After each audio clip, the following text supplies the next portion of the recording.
Merci à tout le monde d'être là pour cette séance de webinaire.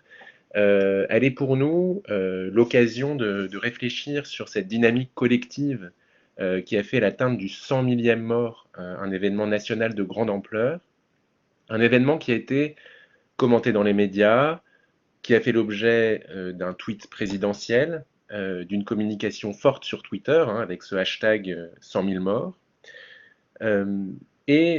Finalement, cette atteinte du 100 millième mort et la tension médiatique et politique dont il a fait l'objet, on remarque aussi ces phénomènes dans d'autres pays. Au Royaume-Uni, Boris Johnson, aux États-Unis, Joe Biden ont prononcé des allocutions solennelles lorsque les seuils respectifs de 100 000 morts et de 500 000 morts ont été franchis dans ces deux pays. Plus généralement, ce qui nous a intéressé au-delà du 100 millième mort, c'est de réfléchir aux usages des chiffres. Hein, d'où le titre, ce que nous disent les chiffres. Ils ont été beaucoup mobilisés pendant cette pandémie comme moyen de représenter la réalité de la pandémie. C'est le premier usage qui en a été fait, c'est-à-dire de se faire de cette pandémie une idée objective, indépendante des perceptions, indépendante des points de vue singuliers. Pour la plupart des gens qui n'ont pas vécu la maladie dans leur chair, ou qui n'en ont pas vu les effets sur des proches, par exemple, les chiffres, et en particulier je pense aux chiffres du nombre de cas quotidiens, constituent le seul moyen, ou le moyen principal du moins, de s'en représenter la gravité. En termes de communication politique, les chiffres sont ainsi susceptibles de justifier ou de rendre moins inacceptables du moins les mesures de restriction de liberté absolument exceptionnelles, absolument inédites qui ont été prises dès le mois de mars 2020. Quand on écoute Joe Biden et Boris Johnson, il est aussi évident que l'énonciation des chiffres vise d'abord à répandre une charge émotionnelle, voire une charge compassionnelle sur la population pour inscrire l'épidémie dans un récit, dans un grand récit national. Un autre usage des chiffres est de prédire le futur, ou de tenter de le prédire, non pas seulement ce n'est pas seulement un usage qu'en font les épidémiologistes qui élaborent des modèles prédictifs, Philippe Amouyel nous en parlera, mais aussi tous les citoyens qui cherchent dans les chiffres du jour les signes de jours meilleurs. Il suffirait de voir le nombre de consultations du site Santé publique France ou désormais du site Covid Tracker pour se faire une idée de cela et de voir à quel point le nombre de cas et d'entrées en réanimation sont des indicateurs scrutés avec attention parce que susceptibles d'annoncer un infléchissement de l'épidémie et donc le retour à une vie plus libre et moins restrictive. Pourtant, il faut réfléchir à ce que nous disent les chiffres. C'est en tout cas le parti pris de cette séance de webinaire.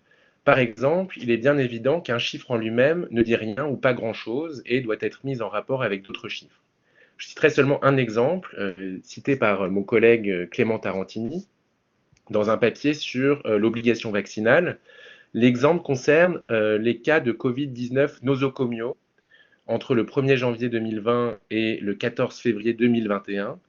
44 000 cas de Covid nosocomiaux, donc attrapés à l'hôpital, ont été signalés.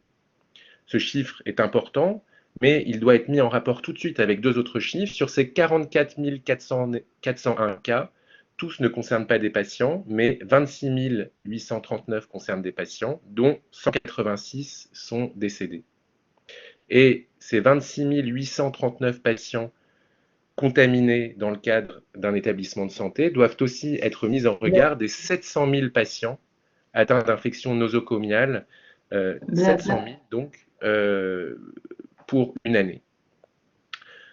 Alors bien sûr, cela ne doit pas nous conduire à minimiser l'importance de ces essais, mais il importe de contextualiser les chiffres qui ne peuvent pas parler tout seuls et doivent être mis en regard les uns des autres. On pourra aussi s'interroger sur l'exactitude des chiffres eux-mêmes.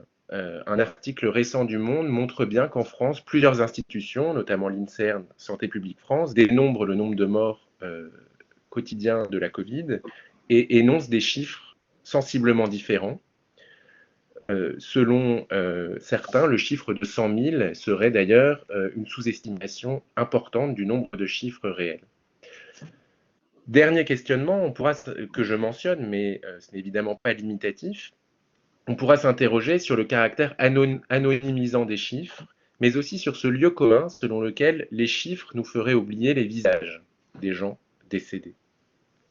C'est justement pour désanonymiser les chiffres que Joe Biden et Boris Johnson ont insisté dans leurs discours respectifs sur le fait que ce sont nos Non, ça frères, nos marche pas. sœurs, nos voisins, nos proches qui sont touchés par la Covid.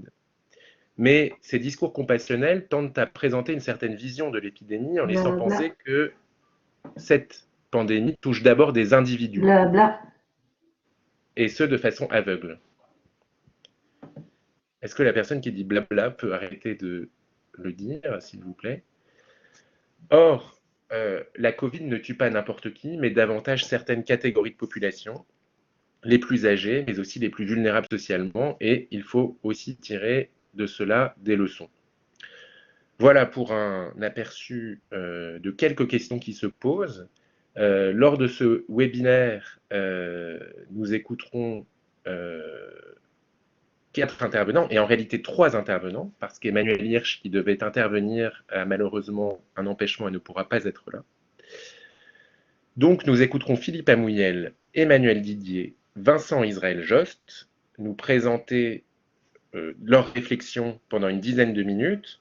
Et je vais tout de suite présenter le premier intervenant, Philippe Amouyel, qui est professeur de santé publique, spécialisé principalement sur la maladie d'Alzheimer, directeur général de la Fondation Alzheimer et du LabEx Distals. Mais Philippe Amouyel a aussi consacré des réflexions à l'épidémie de la Covid. Et Philippe, je te laisse donc la parole. Merci beaucoup à toi d'être là.